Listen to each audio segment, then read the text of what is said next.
apa badol ha ha ha ha ha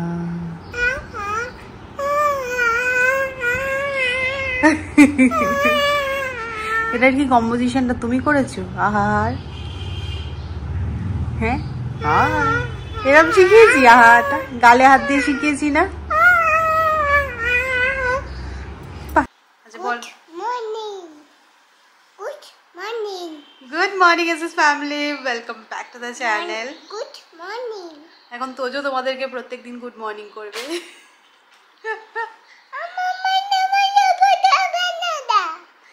এটা কি কথা? এটা কি ব্লগ শুরু হচ্ছে? হ্যাঁ বল ব্লগ।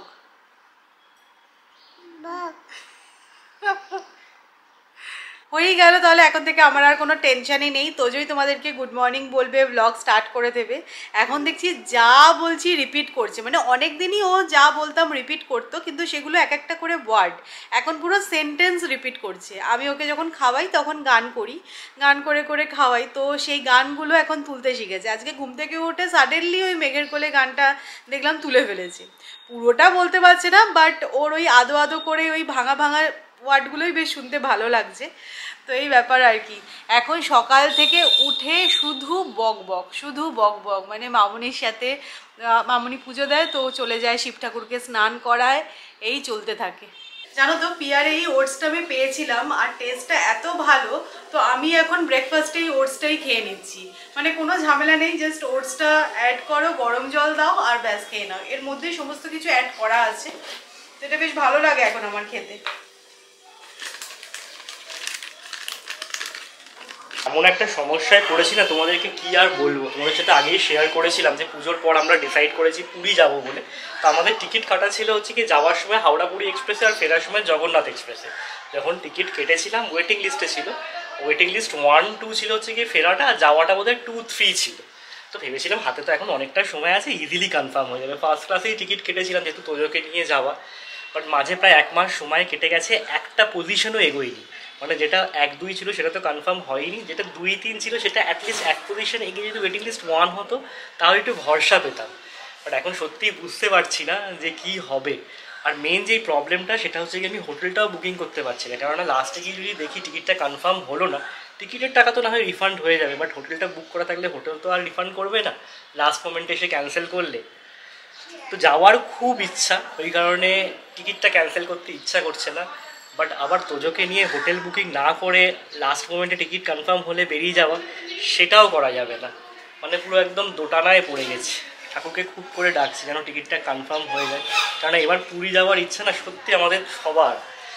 দেখা যাক কী হয়। জগন্নাথ দেব না টানলে তো আর সত্যি পুরী যাওয়া হয় না, বাট জগন্নাথ দেবকে খুব করে ডাকছি, এবার তোমার কাছে যাবোই যাবো। তোজো স্নান হয়ে গেছে, তোজো নিচে চলে গেছে ঘুমাতে। দিদিকে বললাম ওকে নিচে নিয়ে চলে যাও, নিচেই আজকে ঘুম পাড়িয়ে দাও, আমি ওপরটা পুরো ডাস্টিং করবো। পুজোর আগে যেরকম নিজেদের সাজগোজ হয় সেরকম ঘর বাড়িও তো পরিষ্কার করা হয়, নিশ্চয়ই তোমাদেরও লাস্ট মিনিট সমস্ত পরিষ্কার চলছে। তো এই সময় গিয়ে কোথাও গিয়ে আমার পুনের বাড়ির জন্য খুব খারাপ লাগে, ঘর বন্ধ হয়ে পড়ে আছে। জন্মাষ্টমীতে এবারে থাকতে পারিনি, পুজোতেও থাকতে পারছি না। তো দিওয়ালির সময় ওই বাড়ি সুন্দর করে সব ডাস্টিং করব, পরিষ্কার করব, প্ল্যান করাই আছে। তো দুর্গাপুজোয় এই বাড়িটা একদম সুন্দর করে পরিষ্কার করা হবে, ডাস্টিং করা হবে। নিচের ঘরটা কালকে করা হয়েছে, আজকে ওপরের ঘরটা করছি। এই যে রান্নাটা তুলে দিলাম, এটাও ধোয়া হয়ে যাবে, ময়লা হয়েছে। আর ভাবছি যে এই সোফার কভারটাও তুলে দেবো, এটাও একবার ওয়াশ হয়ে গেলে বেটার। আর বেডশিটটাও চেঞ্জ করে দেবো আজকে, সব কিছু যেহেতু ডাস্টিং হচ্ছে। তো মোটামুটি এইসবগুলো আমি ভালো করে একদম ডিপ ক্লিন করেই নিয়েছি। তো সোফার কভারটাকে খুলতে হবে।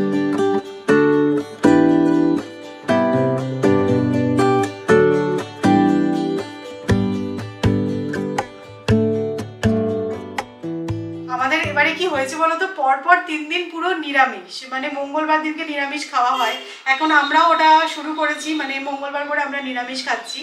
এবার বুধবার কালকে পড়ে গেছিল হচ্ছে রান্না পুজোর, মানে কালকে তো অরন্ধন, তো কালকেও ভেজ খাওয়া হয়েছে। আর আজকে বৃহস্পতিবার মামনিরা ভেজ খায়, মানে পরপর 3 দিন ভেজ রান্না কি হবে। যদিও রান্না পুজোর জন্য রান্নার আইটেমগুলো তো সব কিছু মানে ঠিক আছে হয়ে গেছে, বাট আজকে আমরা ভাবছি যে কি একটু অন্যরকম খাওয়া যায় যাতে মুখটা একটু ভালো লাগে। তো তো সেই কারণে লাউ শাক আনা হয়েছে, পোস্ত দিয়ে লাউ শাক মাখা খেতে খুব ভালো লাগে, তো সেটাই এখন মাখছি।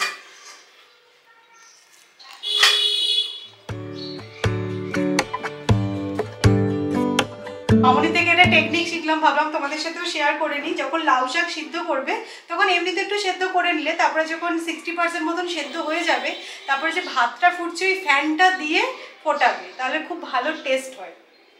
তো মামনি সেভাবেই সেদ্ধ করে রেখে গেছে, আমি জাস্ট মাখছি। এর মধ্যে কাঁচা পোস্ত বাটা অ্যাড করলাম, স্বাদ মতো নুন, আর বেশ কিছুটা কাঁচা সর্ষের তেল।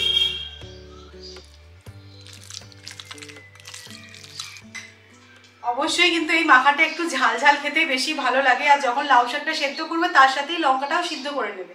তো আমাদের শ্বশুরবাড়িতে সবাই একটুখানি কম ঝাল খায়, তাই জন্য আমি আলাদা করে আর মাখলাম না, আমাদের জন্য জাস্ট লঙ্কাটা আমি অ্যাড করে দেবো।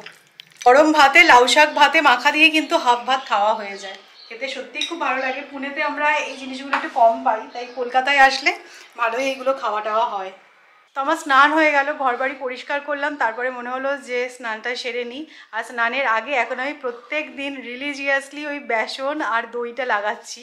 আমার না মানে 2000 টাকা দিয়ে যেন আমি আরবান কোম্পানিতে ফেসিয়াল করালাম, মানে ওটা আমার পুরো ওয়েস্ট অফ মানি মনে হয়েছে। তার থেকে এই সমস্ত হোম রেমেডিগুলোই বেস্ট।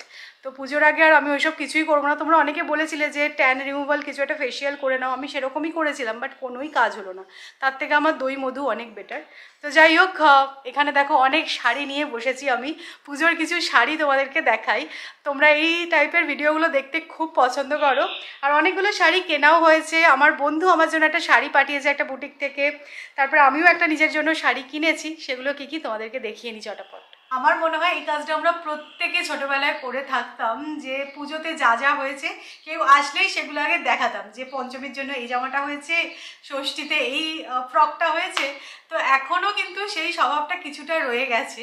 তবে এখানে যে শাড়িগুলো দেখছো সব আমার নয়, আমি ভাবলাম যে শাড়ি তোমরা যেহেতু দেখতে খুব পছন্দ করো, তাই শাড়িগুলো তোমাদেরকে দেখাচ্ছি, আর আমারও একটা দুটো আছে, সেগুলো দেখিয়ে দেবো। তো প্রথমে শুরু করছি হচ্ছে, দেখবে পুজোর সময় না অনেকে মানে পুজো দেওয়ার জন্য শাড়ি লাগে, তো সেই কারণে আমি আর দিদি বেরিয়ে একদিন কয়েকটা শাড়ি কিনে এনেছি। তো সেই বাবদই দেখো এই একটা শাড়ি নেওয়া হয়েছে। এই শাড়িটা কী জন্য আমি তোমাদেরকে বলেই দিচ্ছি। এইটা না মামুনি আমার বাড়িতে দেবে। শারদা মাকে তোমরা জানোই, ছবিতে খুব সুন্দর করে মা শাড়ি পরায়। তো মামুনির খুব ইচ্ছা ছিল যে শারদা মাকে একটা শাড়ি দেবে, যাতে মা সুন্দর করে ওটা পরায় ফটোতে। তো সেই কারণে একটু হালকা দেখে আমি কিনেছি, যেহেতু ফটোতে পরাতে গেলে না খুব ভারী বা পাড়ওয়ালা শাড়ি চলে না। তো দেখো কি সুন্দর দেখতে শাড়িটা, হোয়াইটের মধ্যে, আর এটা না পুরো এরকম ফেব্রিক দিয়ে কাজ করা আছে, আর আঁচলটা এইরকম। ভীষণ সুন্দর লেগেছে এই শাড়িটা আমার। এটার আরও অনেক কালার অপশান ছিল, বাট সাদার ওপর সবসময় এই রঙগুলো বেশি খোলে, তো এই একটা নেওয়া হয়েছে। আমাদের বারোয়ারি তলায় দুর্গা ঠাকুরকে পুজো দেওয়ার জন্য মামনি প্রত্যেক বছরই শাড়ি কেনে। তো আমি আর দিদি বেরিয়ে এই তাঁতের শাড়িগুলো নিয়ে এসেছি। এই শাড়িটা কি দারুণ দেখতে দেখো, তো মাকে পরানোর জন্য এই শাড়িটা খুব সুন্দর, গঙ্গা যমুনা পার, খুব সুন্দর লেগেছে এই শাড়িটা দেখতে। আমার আর দিদির এক দেখা এই শাড়িটা পছন্দ হয়ে গেল। এই সমস্ত পুজো দেওয়ার জন্য তো আর ফ্যান্সি শাড়ি চলে না, এরকম তাঁতের শাড়িই চলে। তো আরও একটা শাড়ি কেনা হয়েছে, এটা না কালী ঠাকুরের যে পুজো হবে, মা কালীকে পুজো দেওয়ার জন্য। এখানে যে আমাদের পাড়ায় কালী পুজো হয়, আমাদের বাড়ির বাড়ি সবাই খুব ইনভলভ। এক বছর আমি ভোগও বানিয়েছিলাম মা কালীর জন্য। তো আরেকটা শাড়ি কেনা হয়েছে, দেখো দুটো কেনা হয়েছে। এবার মামুনির দুর্গা মাকে যেটা দিতে ভালো লাগবে, যেটা কালী মাকে দিতে ভালো লাগবে সেরকমভাবে দেবে। তো দুরকম নেওয়া হয়েছে, একটা লাল আর সবুজের মধ্যে, আর একটা হলুদের মধ্যে। এই শাড়িটাও দেখতে ভীষণ সুন্দর। এই দেখো, এইগুলো সব বেরিয়ে বেরিয়ে আমি আর দিদি কেনাকাটি করে এনেছি।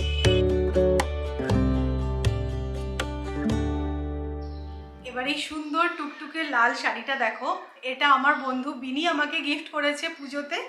তো এটা হ্যান্ডলুমের শাড়ি, ভীষণ সুন্দর কালারটা। ও আমাকে অনেকগুলো অপশান দেখিয়েছিল, বললাম না এই লাল রঙটাই নে, এরকম সুতির রেড কালার আমার কাছে নেই। ও একটা ব্ল্যাকের অপশান মেনলি আমাকে দেখাচ্ছিলাম, যে না ব্ল্যাকটা নিস না, আমি একটা ব্ল্যাক অলরেডি নিয়েছি, এরকম হ্যান্ডলুমেরই শাড়ি। তো এটা দেখো খুব ভালো লাগছে, এটা আমি ভাবছি দশমীর দিনকে পরবো। আর কালকে যে বেরিয়েছিলাম আমি এটার সাথে ম্যাচিং করে একটা ব্লাউজও নিয়ে এসেছি একটা বুটিক থেকে। ভীষণ সুন্দর এই শাড়িটা দেখতে। আর এই টাইপের শাড়িগুলো পরে তো অবশ্যই কমফোর্টেবল, আর তার থেকে আমি বলবো এগুলো এখন না ট্রেন্ডে আছে, মানে এখন ওই জরি টরির থেকে এইরকম হ্যান্ডলুমের শাড়ি কিন্তু বেশিই চলছে। আর এই শাড়িটার সাথে পেয়ার আপ করার জন্য দেখো আমি কালকে একটা বুটিক থেকে এই ব্লাউজটা নিয়েছি, খুব সুন্দর কন্ট্রাস্টে যাচ্ছে। এই হোয়াইট রেড কম্বিনেশনে ব্লাউজ আমার কাছে ছিল না, তাই ভাবলাম যে একটা নিই, অন্য অনেক শাড়ির সাথেও এটা কিন্তু পেয়ার আপ করা যাবে। আর বাড়িতে এসে দেখছি একদম পারফেক্ট ম্যাচ হয়েছে, মানে দেখো এই রেড পাইপিংটা না পুরো শাড়ির সাথে ম্যাচিং, খুব ভালো হয়েছে। মানে এই পেয়ার আপটা আমি ভাবছি দশমীর দিনের জন্যই একদম আইডিয়াল। সত্যি বলতে এরকম হ্যান্ডলুমের শাড়িগুলোই কিন্তু আমার এখন বেশি ভালো লাগছে। তো আমি আরও একটা বুটিক থেকে দেখো এই প্যাঁচা শাড়িটা কিনেছি, এটা দেখে আমার এত ভালো লেগেছিল মনে হলো যে এটা নিয়েই নিই, একদম অন্য ফ্লেভারের অন্য রকমেরই সাজটা হবে। তো এই প্যাঁচা শাড়িটা আমি নিয়েছি। আর দেখো ফরচুনেটলি এই শাড়িটার সাথে পরার জন্য না আমার কাছে অলরেডি একটা ব্লাউজ ছিল, তো একদম ম্যাচ হয়েছে। দেখো এর সাথে ব্লাউজ বানানোর আর কোনো ঝামেলা নেই, তাই ভাবলাম যে এই শাড়িটা আমি পুজোতে পরতে পারবো। আমি জানি না এখানকার গরমের জন্য কিনা, মনে হচ্ছে এই শাড়িগুলোই পুজোতে পরলে ঠিক, তবে গিয়ে ঠাকুর ভালোভাবে দেখা যাবে। মানে বেশি হেভি শাড়ি পরে না প্যান্ডেল হপিং করা যায় না, তো ভাবছি এটাও একদিন পরবো পুজোয়। এর মাঝে আমি আর দিদি মিলে কয়েকটা শাড়ি কিনেছি, ভাবলাম তোমাদেরকে দেখাই। দেখো সত্যি বলতে সারা বছর তো অন্য রকমের কন্টেন্ট বানানো হয়, বাট পুজোর আগে শপিংটাই হচ্ছে কন্টেন্ট। আর আমি জানি এই টাইপের ভিডিওগুলো শাড়িগুলো দেখতেই তোমরা ভিডিও বেশি পছন্দ করো, যেটা হয় এখন দেখো সবাই তোমরাও কিনছো, তোমরাও ভাবছো যে হ্যাঁ এরকম শাড়ি পরা যাবে বা এরকম এর সাথে এটা পেয়ার করা যাবে। তো কোথা থেকে কিনেছি লিঙ্ক তোমরা সবসময় চাও, সেই কারণে এগুলোই এখন ব্লগে ইনক্লুড করছি। এখন এখানে রান্না করা শেখাচ্ছে। কি রান্না হচ্ছে আজকে বলো বলো? আলু মরিচ বলো, আলু আর বলো আলু মরিচ বলো। আচ্ছা আলু মরিচ শিখছো, বাহ ভালো একটা রান্না। কিন্তু আমার একটু দেবে কি আলু মরিচটা? আমি একটু খাই প্লিজ, এরকম না বলতে নেই। আলু মরিচ কে খাবে? দাও আমায় দাও। আলু মরিচ কে খাবে বলো? বাহ থ্যাংক ইউ। কি ভালো খাচ্ছি। কে খাবে আলু মরিচ? তোজোই খাবে, তোজো রান্না করবে, তোজো খাবে, ব্যাস মায়ের আর কোনো চিন্তাই নেই। একটুখানি ঘি দাও, নুন দাও, দেখাও কি সুন্দর। আরে বসাও আগে, আগে গ্যাসে বসাও। হ্যাঁ এবার ঘি দাও। আগে ঘি দিতে হবে। বলো তুমি ঘি দিলাম, নুন দিলাম, আলু দিলাম। রান্না শেখাচ্ছে মামি। শেষ পাত্রটাও কিন্তু খুব ভালো হয়ে গেল। আজকে লাঞ্চের পর আমাদের মেনুতে আছে ডেজার্টে আম দই। আমাদের এখানে আনন্দময়ী সুইটসের আম দইটা খুব পপুলার। হ্যাঁ কালকে মামা এসেছিল, মামা নিয়ে এসেছে। ভালো খেতে, মানুও খাচ্ছে, মামুনি খাইয়ে দিচ্ছে। বেজেছে 7:30, তো আমি এখন রেডি হয়ে নিয়েছি, আমাদের চা খাওয়া হয়ে গেছে। সকালে তোমাদের যে শাড়িগুলো দেখালাম সেগুলি ফলস পিকো করতে দিতে যাচ্ছি দিদির সাথে, আরও একটা কাজ আছে সেটা সারবো। আর তারপর একটু প্যান্টালুন্সে যাবো, তোজোর জন্য কয়েকটা জামা কাপড় কিনতে হবে। অ্যাকচুয়ালি কি বলতো সবাই টাকা দিয়ে দিয়েছে, মা টাকা দিয়ে দিয়েছে, মামুনি টাকা দিয়েছে, আমার দিদা টাকা দিয়ে দিয়েছে, তারপরে সেদিনকে গেছিলাম বিনির মা কাকিমাও টাকা দিয়েছে তোজোর জন্য পুজোতে কিছু কেনার। তো তাই জন্য ভাবছি একটুখানি প্যান্টালুন্সে গিয়ে দেখি, অনলাইনে তো কেনা হয় ফার্স্ট ক্রাই থেকে, যদি প্যান্টালুন্সে একটু অন্যরকম কিছু পাই, তো সেই কারণেই আবার প্যান্টালুন্সে যাবো। তো বেরোচ্ছি।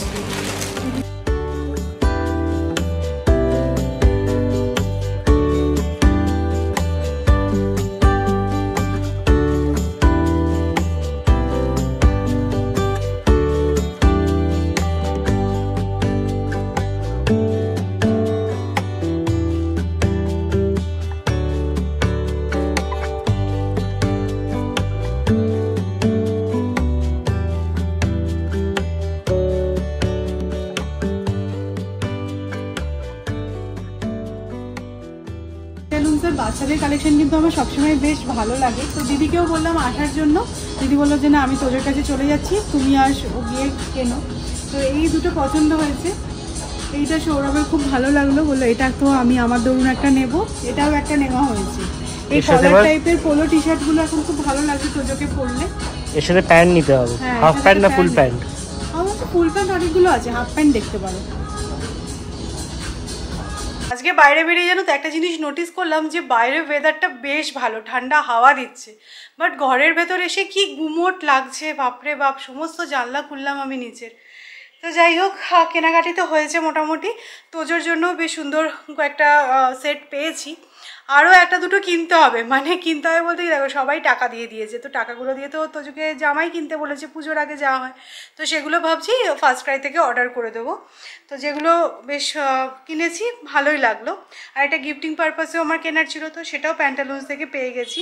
আর দিদির সাথে বেরিয়েছিলাম না, দেখো এই ব্যাগটা আমার মামা শ্বশুর মানে সৌরভের মামা তো বলেছিল যে কিছু একটা গিফটে কেনার জন্য, মানে পুজোতে। তো দিদিও একটা ব্যাগ নিল, আমিও একটা ব্যাগ নিয়েছি। তো এরকম দেখতে ব্যাগটা বেশ সুন্দর হয়েছে। এইরকম কালারের ব্যাগ আমার কাছে নেই, তো বললাম তাহলে এটাই নিই, এটাই বেশ সুন্দর লাগছে দেখতে। এখন বেজে গেছে রাত 1টা। আমি বসে বসে জাস্ট ভিডিওটা এডিট করছিলাম। তো এডিট করতে গিয়ে দেখলাম যে আমি ভিডিওটা এন্ডিংয়ে করিনি, তো তাই জন্য ভাবলাম যে না, তোমাদের সাথে কথাটা বলে এন্ড করি ভিডিওটা আজকের মতো। তো তোজো ঘুমিয়ে গেছে, সৌরভর অফিসের কাজ চলছে। আমাদের রাত হয়, মানে খাওয়া হয়ে যায় আগে, বাট তারপরে শুতে শুতে 2টো তো বেজেই যায় মিনিমাম প্রত্যেক দিন। আর তার মধ্যে তোজো এখন সকালবেলা উঠে পড়ে, ঘুমের টাইমটা ভীষণ কমে গেছে, কখনো কখনো ভীষণ টায়ার্ড লাগে। ঘুমটা যদি সাফিসিয়েন্ট না হয়, তাই জন্য মাঝে মাঝে দুপুরবেলা খুব বেশি ঘুম হয়ে যায়। তো চলো আজকের মতো ব্লগটা এবার এখানেই এন্ড করছি। যদি তোমাদের ভালো লাগে তাহলে অবশ্যই করে লাইক করো, শেয়ার করো, প্লিজ চ্যানেলটা সাবস্ক্রাইব করো। ইন্টারেস্টিং ব্লগে আবারও দেখা হবে, ততক্ষণের জন্য টাটা, গুড নাইট।